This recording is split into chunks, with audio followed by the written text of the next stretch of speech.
So you've got this beautiful website, you've got an established brand identity, but you're not getting any visibility. Nobody's finding you online. There's very little traffic to your online presence. Why is that? My name is Amit, I'm from Glowmatic, and today I'm going to talk about how you can promote your business and prevent losing all this potential traffic to this incredible online presence that you've established. So there's a lot of ways that you can promote your business, both in-store and online. And there's 5 key areas that we generally recommend to our clients, and we have services around here at Glowmatic. Number 1 is paid advertising. This is social media and Google to drive traffic to your business. Number 2 is print advertising. This is maybe something that you're already doing. Third is forming partnerships to promote your content and do cross-posting and collaborations. And number 4 is email and text marketing. It's a great way to stay in touch with your existing and new clients. And lastly, potentially most importantly, what we're going to focus on today, social media marketing. A lot of people think that if you have some content, it's organically going to get found by people online.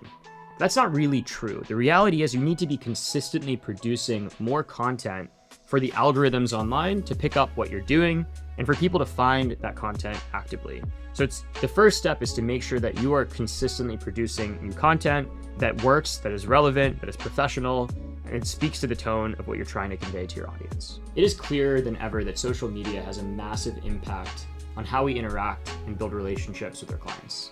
As you've probably noticed, your stylists and your clients are increasingly present on social media. They might even be asking you, are you on social? Can I follow you? More than likely, you have an Instagram account, either personally, for your business, or both, so you're somewhat familiar with this world. But when it comes to actually managing this account and building the right type of content and doing it consistently, maybe there's some challenges. So I want to give you 7 actionable tips on how you can build a credible and powerful social media presence today. Tip number 1 to building an effective social media presence: have a plan and build a target audience. So for the plan, first you want to define what is your core product or services and exactly who is the ideal audience for those products and services. There's gonna be a lot of people that come into your store that become your customers, but there's a select few of those that are your ideal customer. They're spending what you want them to spend, they're the types of people you want to interact with, and they represent a much larger demographic of folks that you want to sell to.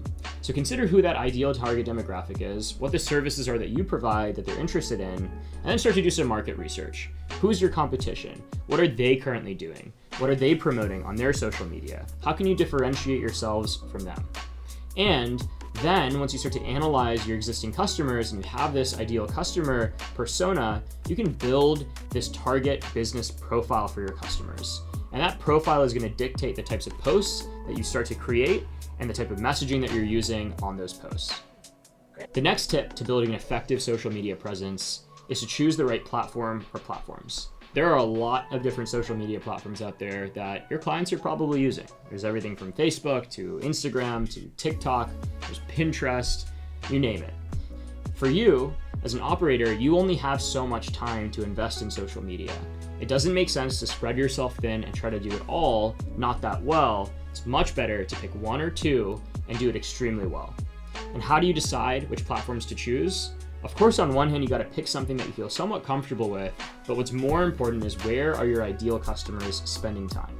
So it's worth surveying your customers as they come in, again, figuring out who is that target buyer persona and identifying the clients that you already have who fit that persona and asking them, what social media profiles are you using? And once you get a feel for that, that should inform which channel you're going to spend more time on. The next tip for building an effective social media presence is to craft compelling content. So this is the fun part, right? You get to be creative, you get to come up with the things that you think are going to persuade and inspire your audience. And you can do it without saying a word. A lot of social media comes down to the visuals. So if you're picking a platform like Instagram, which supports photos and video, that visual content is what's really going to resonate with the audience who's already on Instagram. So you got to think about what's the type of content and what's the type of medium to use on Instagram. As a salon, it might be styling tips or showcasing the people on your team.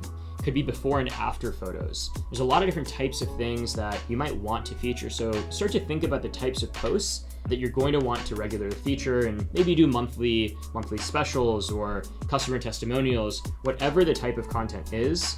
you want to make sure you have a consistent structure for producing the content that's going to be compelling, and you have sort of a framework behind the scenes that's going to make it easier for you to, on a regular basis, fill that structure with actual content. So we've been doing our homework on what types of posts really resonate for a beauty audience. And if you need some help getting started, because it can be overwhelming just to get started, we've got some free giveaways for you. We've put together some free custom templates around these types of posts that I'm talking about for your Instagram, for your social media posts. So please reach out and we can get you started with some templates to work with. The next tip for building an effective social media presence is engagement and interaction. It's not enough to simply have a massive feed of posts that you've created. You got to do some interaction. Social media is a two-way street. So it's all about interacting with the people who are interacting with you. I'm going to give you a few tips to make that happen. So number one, respond really promptly. In general, whenever you get a like or a comment or a DM or a repost or a tag, whatever it might be, engaging very promptly really helps show commitment to the cause and ideally create a conversation rather than it simply be a 1-2 message and then it ends. A second thing I would recommend is following back. If you're getting any follows, or even if you're just doing some research and finding some people who could be customers, it's a great idea to give them a follow, to give them an initial sense of engagement and show them that you're committed right back, that you're not just trying to gain an audience, you're trying to build a community. The third thing I'd recommend is going to any influential accounts and responding to comments there.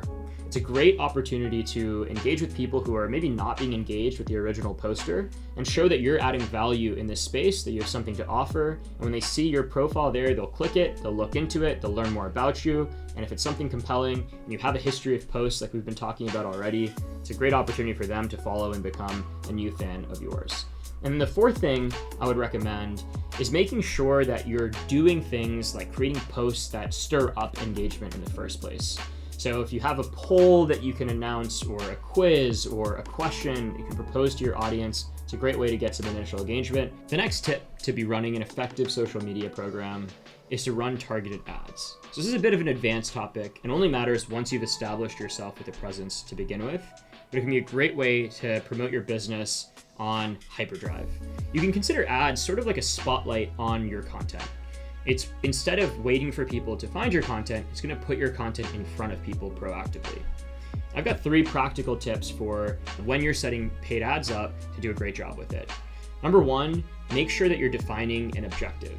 You don't want to just run an ad without a clear goal in mind. So figure out, what is that goal? Is it to get appointments booked online? Or is it to build awareness? Is it to talk about a promotion that you have or an event that you're going to be present at? Whatever that goal is, make sure you're designing ads that are featuring that type of content and have the messaging that's tailored towards it.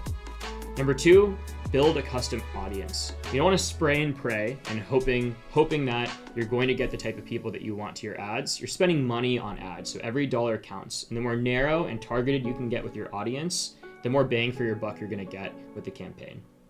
And number 3, do A/B testing. It's not enough to simply set it and forget it when it comes to ads. There's going to be a lot of real-time learnings as you test things out to figure out if the content is resonating with your audience, if it's the right platform for your ads to begin with. So you got to monitor it real time. I'm going to spend some time letting the ads sit so you make sure you have enough data points to make a decision on, and you only want to test 2 things at the same time. If you have 4 things that you're testing, it's going to be hard to decide what's working, what's not. If you have 2 things that are testing for a short period of time, you can make a decision that one is working better than the other, and you can make a tweak, you can test something else. If you keep doing this on a regular basis, over time you'll get to a point where you have something very clear that's working very effectively for your business. Before we hit the last topic around how to promote your business with social media, if you're enjoying this content, if you're finding it useful, please hit like, please subscribe, and please share this with another beauty entrepreneur that might be struggling with their social media or promoting their business. The last tip for how to run an effective social media presence is to identify influencers and partnerships and use those to your advantage. So there's a lot of folks out there that have already built a credible social following and that are complementary to your business. It's a great idea to identify who they are, do some research, figure out what value you can provide to their audience, what value they can provide to your audience, and work with them. A couple tips here specifically. When you're doing research, think about the types of businesses that have a very similar target audience to you, but are offering a slightly different product and service. You can look on social media to see who has a big following, maybe someone who's growing at the same stage as you, so they'll be really open to working with you. But in one way or the other, together, 1 + 1 can equal 3. And so it's worth reaching out, as the second tip, and making it clear that you have something of value to give to them, that you're willing to post about their material on your social media profile, and hopefully vice versa. So cross-promotion is a great way for both programs, for both entities to build their audiences, and collaborating shows that you're investing not only in your own brand, but also the community of brands that are ultimately trying to serve your client base. Look, I know that social media is a beast. It can seem like a ton of work, and when you look online, it seems like everyone's doing a ton of work all the time. How could you possibly compete? How could you possibly bring yourself to do the same amount of work? I'm really hopeful that today, with these 7 tips, you feel a lot more confident to just make that first post. That's the hardest part. Just getting started is the hardest thing. Just to see for yourself, is this really for you? Is this something you think you could commit to? And I hope after today, you're able to do that. Now, if social media is not for you, we're gonna have a lot more content coming soon about other ways that you can promote your business. And here at Glowmatic, we do have a social media management service where we can take care of running the entire thing for you. So please get in touch if you have any questions. Please look at the links in the description for more resources. Hit like and subscribe if you're interested in this type of content. And again, reach out. We're excited to keep going.